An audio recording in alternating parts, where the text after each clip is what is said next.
Good morning, everyone. Welcome to another episode. Actually, it's afternoon. I keep saying good morning, but it's actually afternoon, 2 p.m. here Pacific, and I want to welcome you to another episode of Mom at Home. It is Museum Monday, and you know what that means. We have Dr. Jonathan Piper live at the Museum of Making Music. He's going to explore, what it was like at the turn of the century, 19th century, how artists found their instruments, how they got their instruments. It's not the same as what we have to deal with today. And if you've been sticking with us since the beginning, you noticed I finally got my hair cut. My Mrs. Morgan actually gave me a nice little, we took out the shears and said, what can we do with this? And I like it. It's very, very sharp, very modern. I think that's helping with our data transmission rates. Right. There's less of DJ to get through the pipes. Less hair to transmit. Welcome, Dr. Jonathan. How is it at the Museum of Making Music right now? I'm sure it's quiet, especially on a Monday. We're typically closed on a Monday, but even more now so that, we're temporarily, waiting to come back. And I'd like to say you got some great lighting there. You got great camera work, and I see, just by the look of it, you look like you're in Gallery 1. Is that correct? I am. This is not my ever-increasing sophistication with Zoom virtual backgrounds. I am in Gallery 1 in front of our retail display, because as you mentioned, BJ, we are going to be talking about the retail process today. I wanted to take a look at just how people would have bought instruments, and I think it's really interesting to look at the turn of the last century. I have to keep stopping myself because I just want to say the turn of the century, but that means something very different now with a little bit of distance from 2000 than it did when I was growing up. If you said turn of the century, even up to 2010, everyone knew what you meant, but now turn of the century, you kind of have to clarify. So the turn into the 20th century, really interesting time globally, domestically here in the US in terms of transportation, in terms of manufacture, in terms of industrialization, in terms of immigration and demographic makeup. But before we jump into that, I kind of wanted to take a step back, and maybe BJ, you can help me out with this, to give us a little bit of context here. How do we buy instruments now? How do you, as a musician, BJ Morgan, how do you buy an instrument? That's a great question. I mean, I personally still like to go to my local music store. There's some great drum outlets. I remember growing up, we had a music store in Plymouth, Indiana, and it was full line, had everything that you needed. You could go in, talk with the owner, and get what you needed, and walk out the same day. I mean, it was maybe a 10-minute drive from my home. I think the closest music store to me now is probably about a half-hour drive, but with the freeways, it takes me maybe 20 minutes to get there in light traffic. Also, I'll do a lot of my homework beforehand. I'll go online. I'll browse around to see, if I'm looking for new drum head or some new cymbals. I have my preferred area I like to go to, but I want to see, if it's something specific that I want to pick up, what other people think about it, and I can interact with those people right away, and then kind of see based upon what the manufacturer has as far as on their website versus what the shops have online, or what, if it's available locally, if I can just go out and pick it up, or if I have to wait, maybe a week for it to get here from Musician's Friend or Sweetwater or one of the other online outlets that you can order from too. So, I mean, I have about half a dozen ways to go out and pick up a pair of drumsticks if I need to, and they're easy to get to, and they're relatively, in my hands when I need them. Yeah, so you've got some options, and it's probably fair to say that you're not really flying blind most of the time. You have a general idea of what you're looking for. You either have done your specific research, or you know that you can go find a knowledgeable person who can help guide you in the right direction. Exactly right. Yeah. I mean, not just a somebody who is intimately familiar with the product, or other folks who have maybe purchased it, like other customers who have interacted with similar stores, or purchased it one way or another. I can go back and look at reviews of how the product was. I can look at reviews of the store. It's a cornucopia of information. It's almost information overload. I don't know how to filter it all. So, I mean, you kind of have to, a lot of the onus is on the shopper, on me to do my Right. due diligence to make sure I know what I'm doing and I'm getting the right musical gear, that I know what I'm getting into, because there's such a huge variety and such a huge way to access it now. Well, those are all really good points, and I want to kind of keep those in mind as we go through this conversation, so that by the end, maybe we can look at. I mean, obviously, some things have changed, but maybe some things have stayed kind of constant as we've gone about 120 years through time. So before we jump into the meat and potatoes of it, I want to clarify. So we're framing this as 1900, but I want to take some liberties with that, maybe go a couple years back, a couple years forward. But I'm starting with an assumption, and that assumption is that we already have our rail network. And that's a really, really important assumption for me to be making, because realistically, commerce in the US until the very end of the 19th century, going into the 20th century, it was very localized. Let me stop you Um, for a second. When you yeah. say rail, what do you mean? What do you mean by rail? Oh wow, we're that far removed Let's. I got my. from the I need days of to. rail? Let me pull out my mobile device here and I hop on the internet to see what you're talking about. Because let's not. I'm. Are we talking about railroads? We are talking about Oh railroads. man, that is going way back. Okay, sorry. So the Continue. Just wanted to clarify the that. Okay. the transport of goods and people via some kind of a locomotive system, whether that's by wood, coal, or steam, or some combination thereof.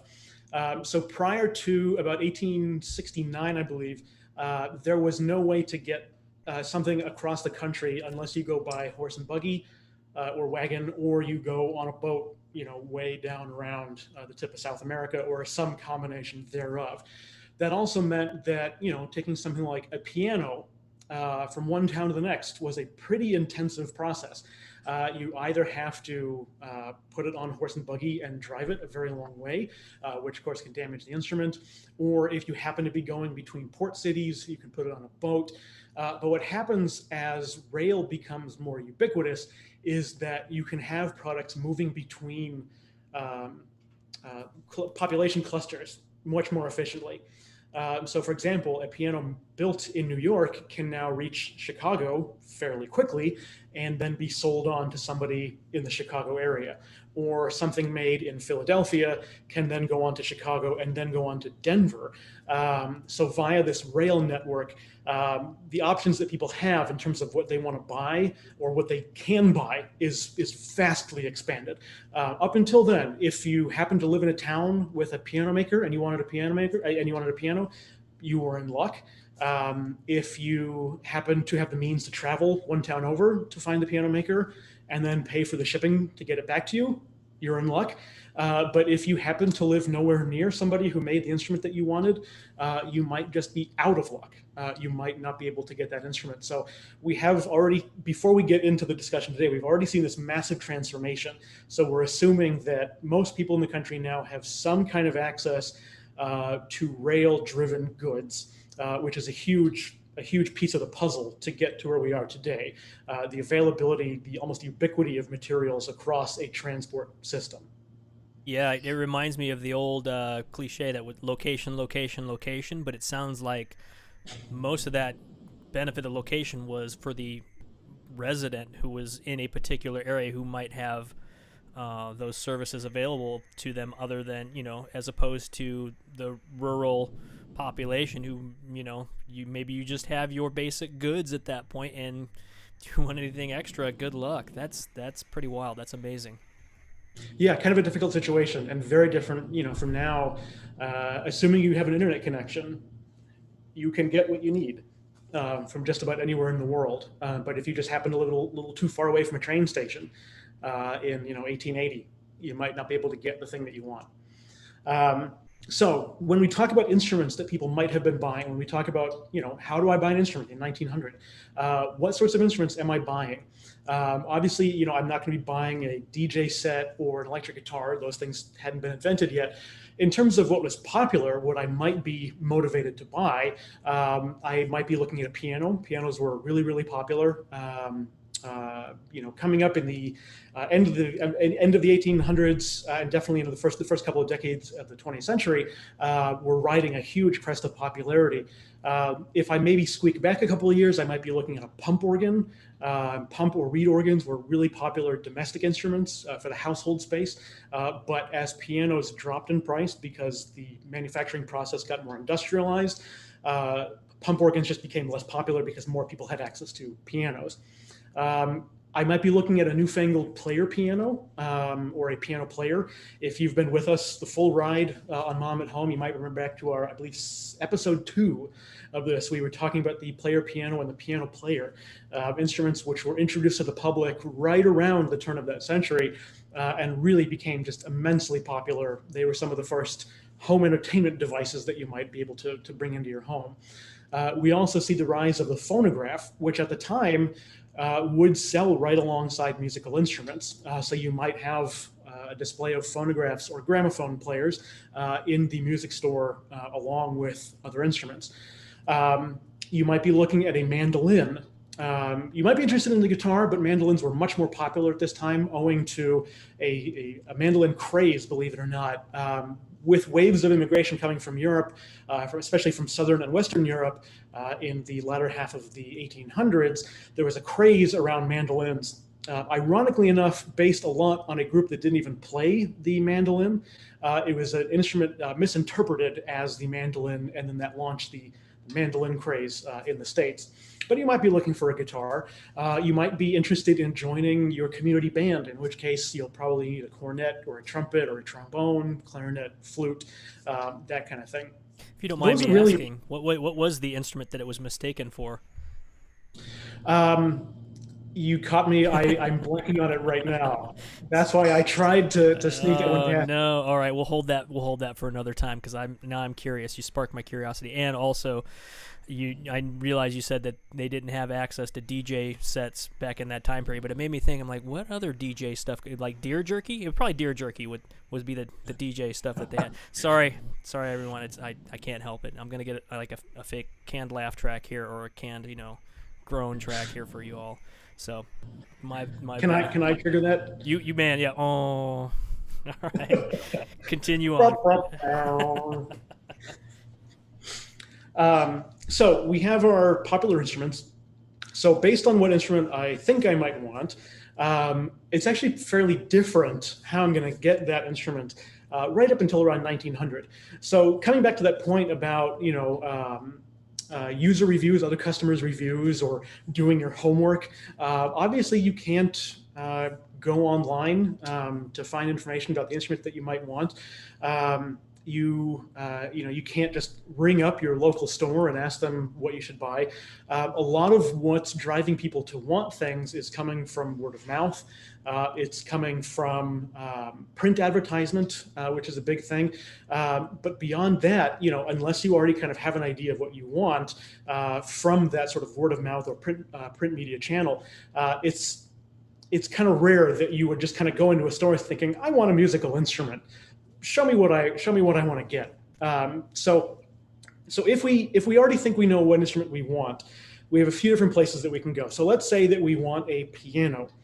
If we're talking somewhere between 1890 and 1900, and I want a piano, my best bet is going to be going either to a wareroom or a piano dealer. So a wareroom is kind of a glamorous or often glamorous room where a manufacturer will show off their pianos. And I think we have a photo of an old piano wareroom that maybe you can pull up, BJ. Yeah. Opulent and very well appointed, sort of communicating this idea of the piano is not just an instrument, but kind of a marker of sophistication. It looks like a very, very lush parlor. In fact, I think this is the same image that we have in the museum directly behind you. And we're actually looking at the parlor image right now.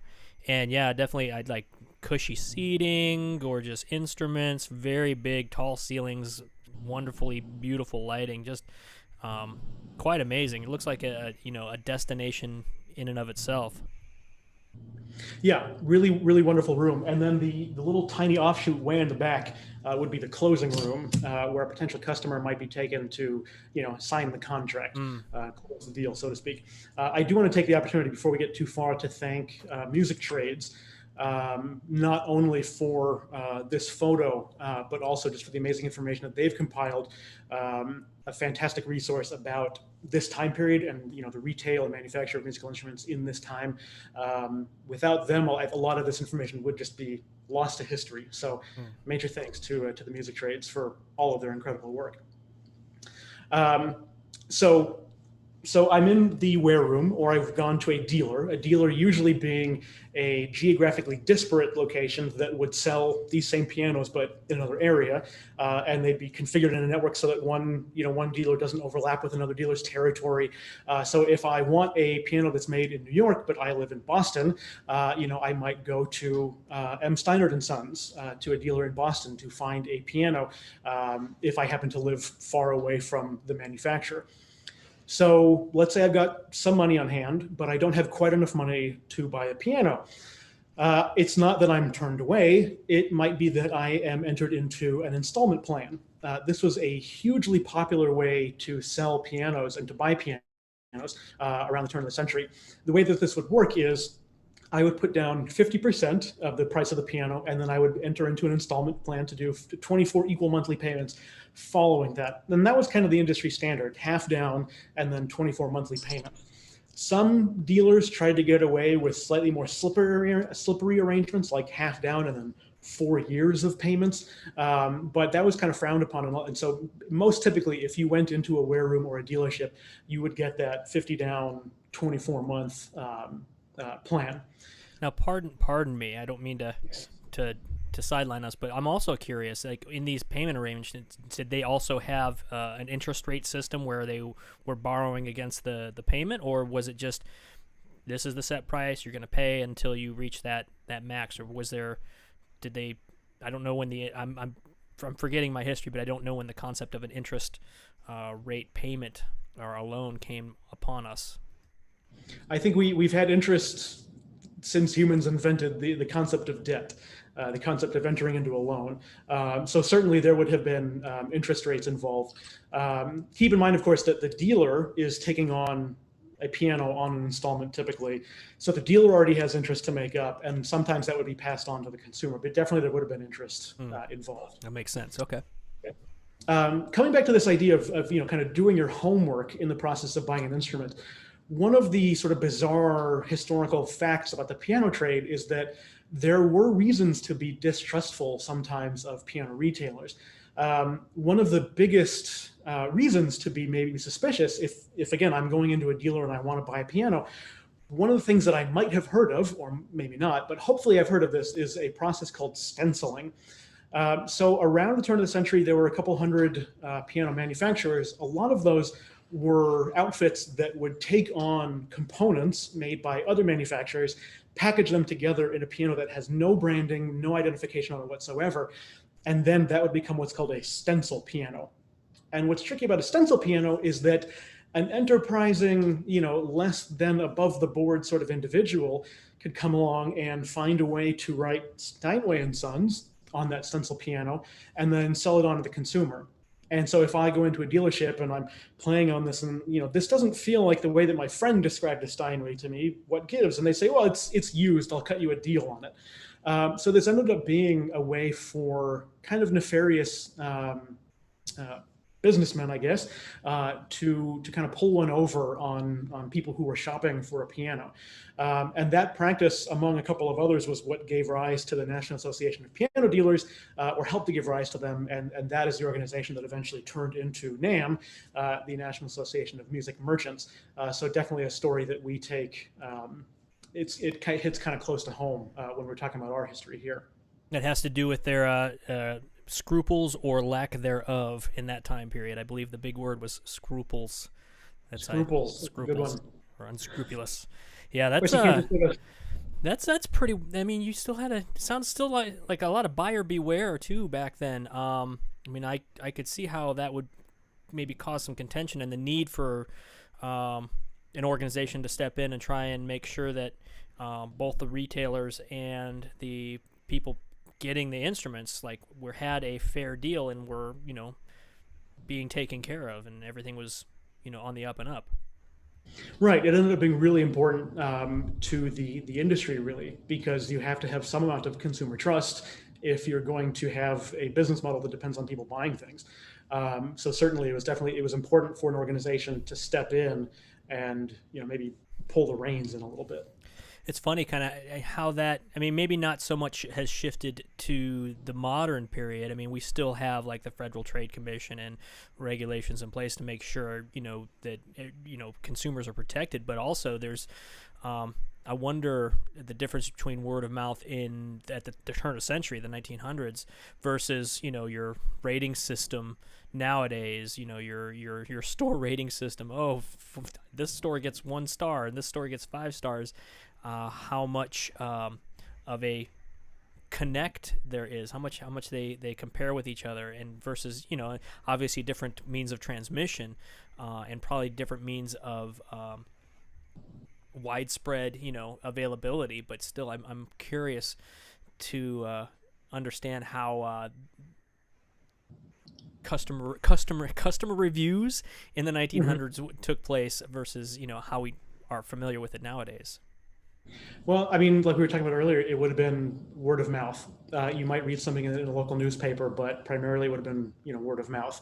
Um, but yeah, not as much a part of the process, I guess, as we kind of take for granted now that we have these reviews built in. But things for the buyer start to change as we get closer to 1900. In commerce generally, in the last couple of decades, American commerce has been influenced by something called the department store, where you take a bunch of maybe disparate product categories, bring them together under one roof, and create kind of small departments in your store for those different goods. Actually, the editor of Music Trades was a big advocate for this role or model being applied to music stores, so that you could walk into one very large building and find pianos, guitars, mandolins, violins, woodwind, brass wind instruments, potentially rolls for your player piano, records for your phonograph, or sheet music, with popular sheet music having become sort of a recent phenomenon. Lots of people buying up sheet music.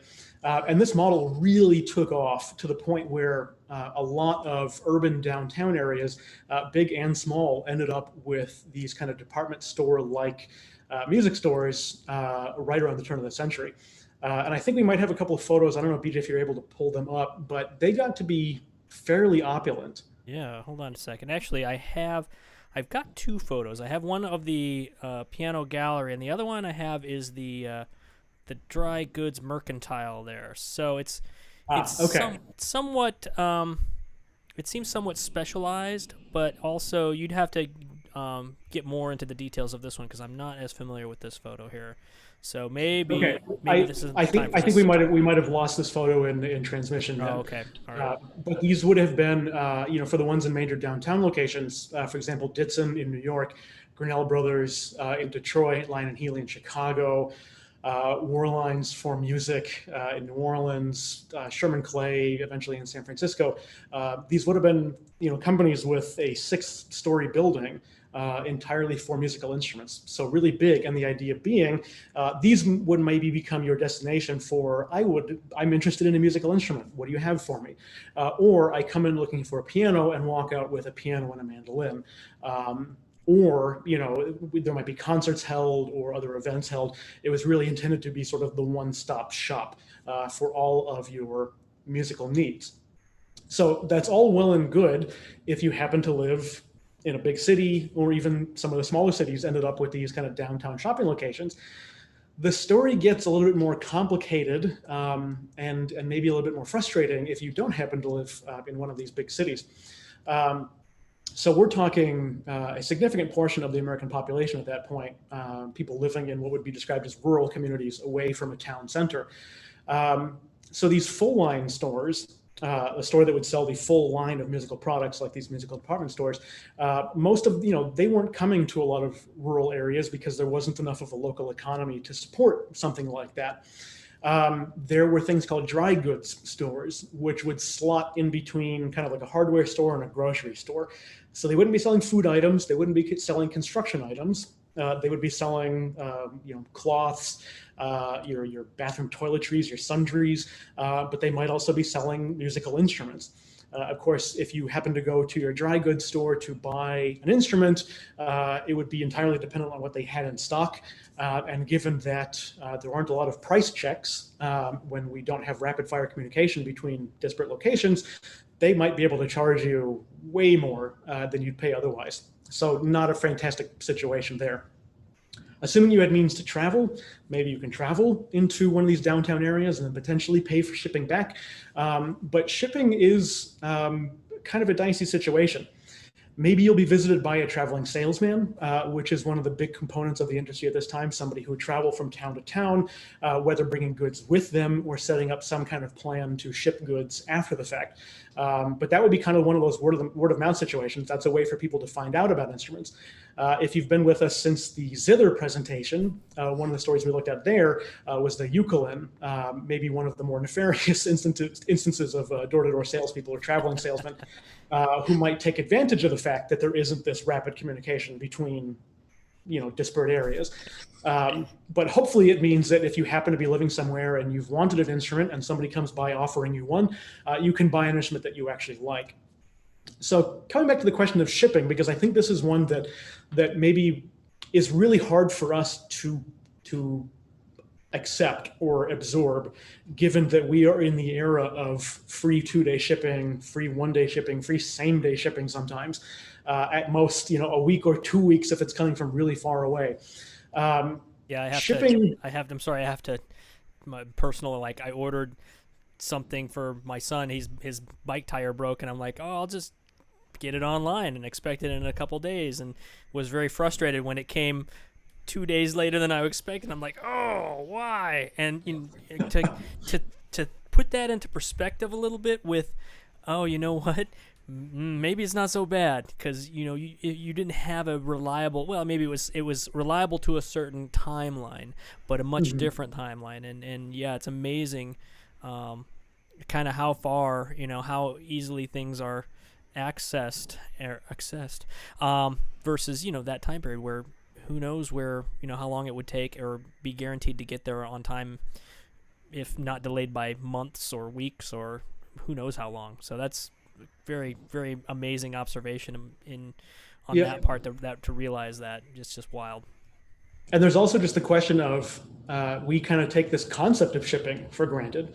Shipping is a thing. Shipping, in the sense that we understand it, wasn't necessarily a thing for people 120, 130, 150 years ago.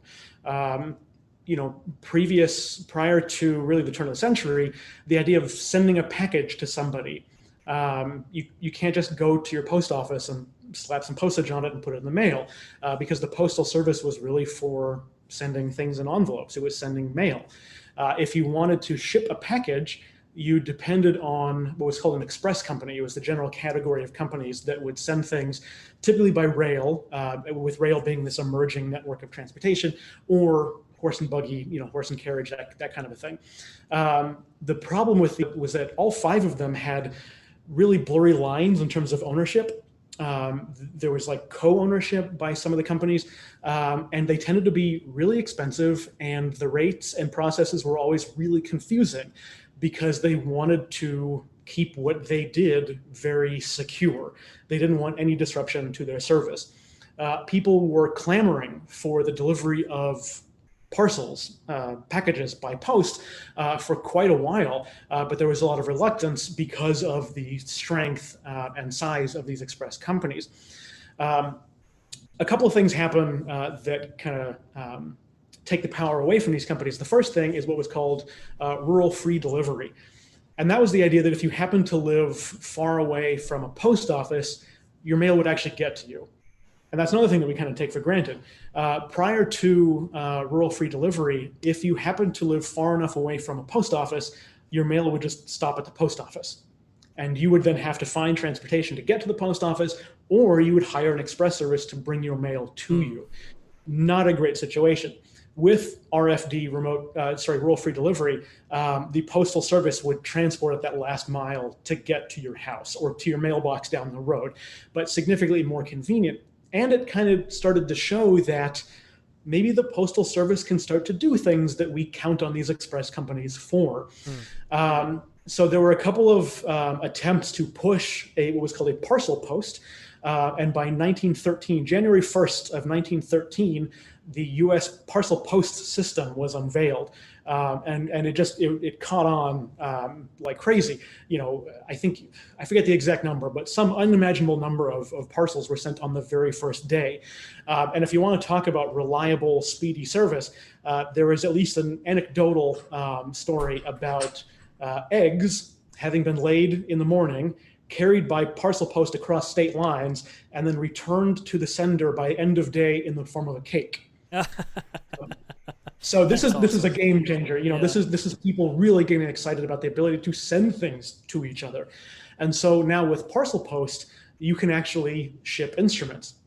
The company that is really transformed by this are a couple companies, but Sears Roebuck and Company, and then Montgomery Ward, two of the biggest catalog retailers in the States at the time, had this kind of a massive change in the way they did business, because everything up until then had been done by express companies. But once you can do it by parcel post and the cost starts to go down and it's integrated into an existing system, it catches on. A lot of music retailers and manufacturers were really concerned by this. They thought that, this remote network of distribution is going to take over and ruin our economy. It didn't quite happen. Sears Roebuck took a little bit of the pie, but not a whole lot. They were estimating that they would sell something like 7 pianos, 35 pump organs, and I think they said 100 guitars per day. Which is not insignificant, but that's not enough to really, spell the doom of some of the larger manufacturers. So once we get to this point where we have these full line stores in downtown areas, that means that somebody who happens to live in an urban environment, if they want to get an instrument, chances are they can go down to their full line store and buy one. They might have a local teaching studio, a music studio where you might get lessons. They might buy their instrument there. That was a big driver for the mandolin craze. If you happen to have a mandolin teacher in your town, you could go to them and buy a mandolin from them and then join in with your mandolin orchestra. That was one of the ways, for example, that Gibson mandolins, really took off in the early 20th century. If you happen to live in an a rural environment, your options are a little bit more limited, but with the advent of parcel post, you have access to a lot more. You can request a catalog from a manufacturer or a retailer and buy it through the catalog. You have the option to visit town and then have something shipped back to you at a pretty reasonable price. And now with increased rail travel, parcel post, you can maybe start to get into things like faster word of mouth for reviews, and just in general, as people are getting more connected, especially on the cusp of widespread electrification of the American home, widespread telephone usage, we start to get into a more and more connected society. And so maybe this idea that we can do our research first starts to come up a little bit more. We're still not quite there. We're still, we have to kind of know. I'd have to know what we want, or we just kind of have to throw caution to the wind a little bit. So still, a bit of a dicey situation for some buyers of musical instruments, but options are expanding, and people have access to more instruments now, of course, than they would have before. I think it's interesting to kind of come back to how we started the conversation about how we get into instruments now. They still had music stores. You could still go down to a store if you lived in the right place. You could go to your dry goods store, which might be, it's hard to think of a modern day parallel, but maybe something like, going to, sometimes Costco has musical instruments. But Costco blurs the lines. It's not really a dry goods store, but right. An instrument that you buy at some place that's not meant necessarily as a music instrument store. Modern day equivalent. I remember when I started to see musical instruments in the local Best Buy here. I'm like, well, that's different. So yeah. One store kind of implementing products not normally seen in there. So yeah, having the shift between the dry goods store and seeing the musical instruments arrived there too. I'm sure that was kind of disruptive, if you will, Mhm. for some of those people. Do you have time to answer a couple quick questions I saw come in when you were talking about shipping? Yeah. Let's see if we can tackle these. So, Catherine on Facebook, she asks, were the boxy upright pianos created for the ease of shipping, or was a different reason for creating the upright format? So the upright format historically, if we're looking back to early 19th century, would have been a thing. It was quite popular in, for example, French apartments. I don't know the exact date of invention. I don't know the first upright piano built. But for example, we had a display of an upright piano here at the museum a couple of years ago on loan from the Piano Technicians Guild. That was an upright piano where the whole front face would fold out. And the concept was that this upright would take up less space in a small apartment. So that was one reason why uprights were popular initially. It's an interesting angle, the shipping. I don't know that that factored into it, but Might have been a happy coincidence. Yeah, might have been just a happy coincidence because I remember like when the Spinet when they did. Don't remember personally when they created the Spinet, but our storyline when the Spinet was created was a result of a lot of the rural, folks and families moving to urban areas and having to downsize their living space and still wanting that music in the home, so the instruments had to downsize as well. So the shape of the instruments changing for that residential conformity. Also, so Michael on YouTube had asked, how reliable was the shipping in regards to temperature? Were instruments arriving warped? No, I don't have any access to that kind of information. That's a fascinating topic. I haven't come across any, contemporaneous accounts of people getting a piano that's completely bent out of shape or something. Yeah, it's a really interesting question, and I could only speculate.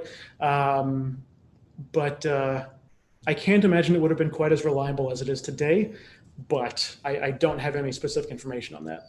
Yeah, I would just be speculating too, based on mixed personal anecdotal results of my own orders coming in, not musical gear, but other products that I've ordered that have sat either too long in a warm delivery vehicle or on the doorstep, and have either ended up like melted chocolates or what happens, because the system isn't perfect today. So I would speculate that I'm sure they had their fair share of challenges and